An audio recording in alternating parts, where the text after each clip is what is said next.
In this video lesson, we're going to talk about phrasing and ornaments as they relate to Ethiopian pentatonic scales. The two improvisations that open the video contain the same scale. First example, in black and white, I'm playing with phrasing that's more akin to funk or music that we hear in the West. The second example, in color, I was trying to mimic a lot of the phrasing I hear in Ethiopian traditional music. If you haven't checked it out yet, I would recommend watching part 1 of my videos on Ethiopian scales. That video goes over what notes are in the typical 5-note Ethiopian scales. That link is in the description below. The way we're going to define phrasing as it pertains to this lesson is a combination of articulation, ornamentation, and melodic shape choices. If you're interested in really learning Ethiopian music, it's not enough to just know the pitches of the scales. Incorporating phrasing will make you sound more authentic and add a new dimension to your playing. You may want to think of it like this. Learning a new music style, especially one from a foreign country, in ways is a bit like learning a foreign language. The scales which we learned in Lesson 1, you might want to think of as simple words or phrases in a language. That's an excellent way to start learning a language, but to speak with any fluency or sophistication would require deeper studying and delving into concepts like syntax, grammar, word endings, and different levels of formality if the language calls for it.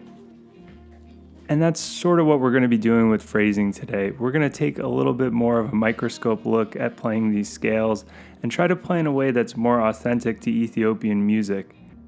This video will be split up into 2 different sections. In the first section, we'll do a lot of listening to examples of Ethiopian music. We'll listen to some of the common folk instruments and see what type of phrasing they have in common. We'll also listen to singers. The second section, I'll give you a few exercises to practice on your instrument to develop phrasing that is a little more similar to Ethiopian music. I'll also show you the written out notation of one of my pieces, Addis Blues, which is influenced a lot by this type of phrasing. That way you can see what this kind of phrasing looks like written out in notation. So with that, let's jump right into part 1. Remember what things we'll be taking into consideration when we listen for phrasing. When thinking about articulation, ask yourself, is the melody staccato and short, or is it legato and connected?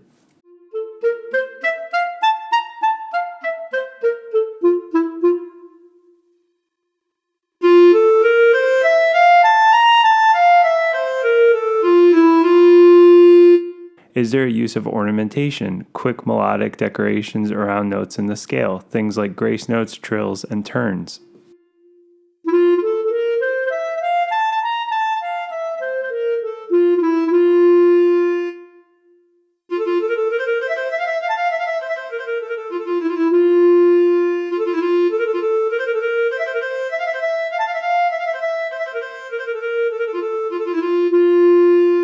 How about the shape of the melodies? Is there a lot of stepwise motion along the pentatonic scale, or are there wide interval jumps where we skip notes in the scale?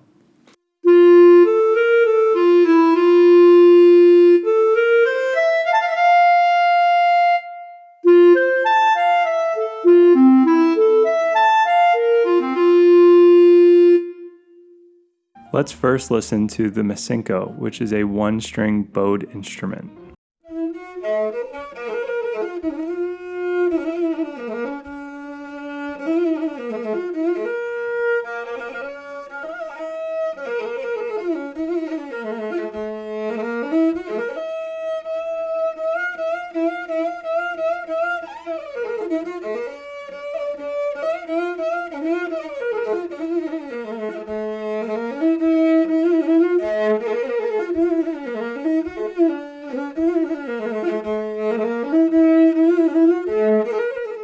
Here is the washint, which is a wooden flute.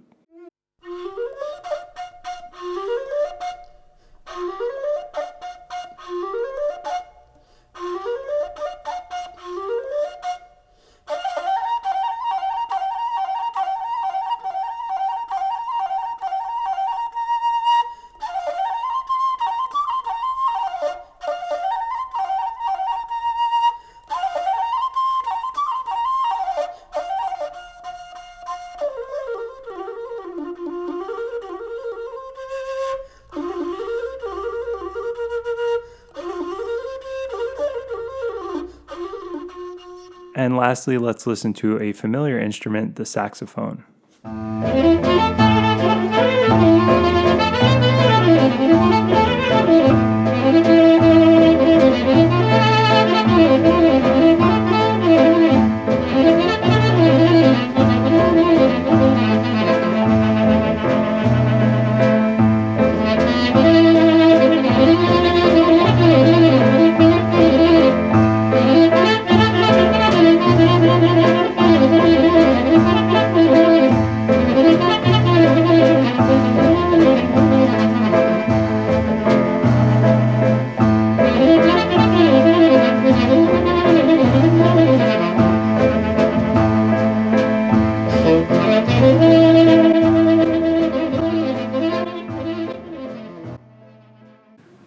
According to the parameters we laid out earlier, the things we'd be listening for, articulation, ornaments, and melodic shape, what are some of the commonalities in phrasing across the three examples?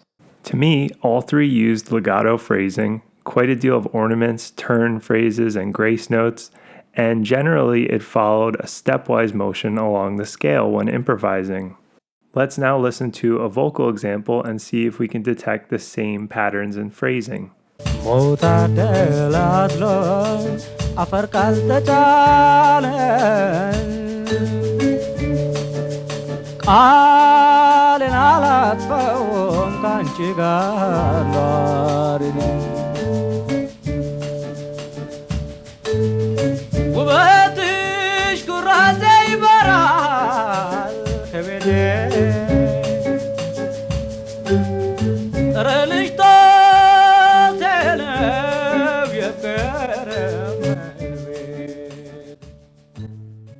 Alright, so there's definitely a lot in common between that vocal example and the instrumental pieces we listened to. The reason I'm stressing these points, even if they might be fairly obvious for some of you, is that they're often overlooked. I've seen a lot of people playing particularly world music styles get so wrapped up in what notes are in a scale, and they end up missing some of the big picture stuff. Sometimes how you play is just as important as what you play. So how can we work on this on our instruments? How can we incorporate legato phrasing and ornaments when we play these scales? Let's do a couple exercises. You'll first hear me play each Ethiopian scale 2 octaves as legato and connected as possible. This is a bit easier on wind instruments.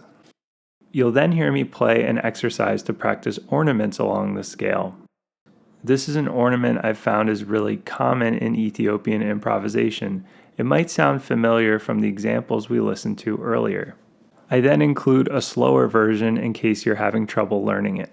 If you're confused what to call this ornament, don't worry so much about that, just worry what it sounds like. The written piece I'm including at the end of the video actually contains this phrase quite a bit, so you'll be able to see what it looks like in written notation.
And lastly, I'd like you to take a look at a piece I wrote called Addis Blues. This piece is very influenced by Asmari and traditional Ethiopian music phrasing. It was a challenge to convey something which I wanted to sound sort of natural and improvised in a very specific notated way. But the guitarist you'll hear on the recording, Brad Shepik, interpreted it really fantastically, and it sounds quite natural.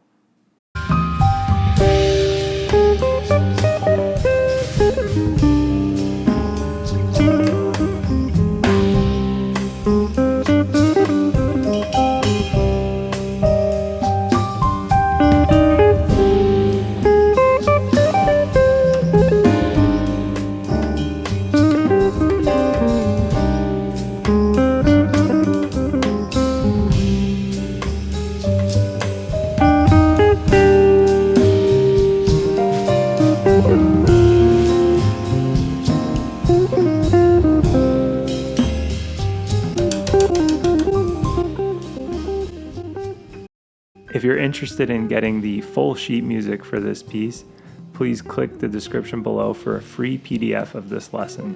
Thanks for watching, and don't forget to like, share, or subscribe.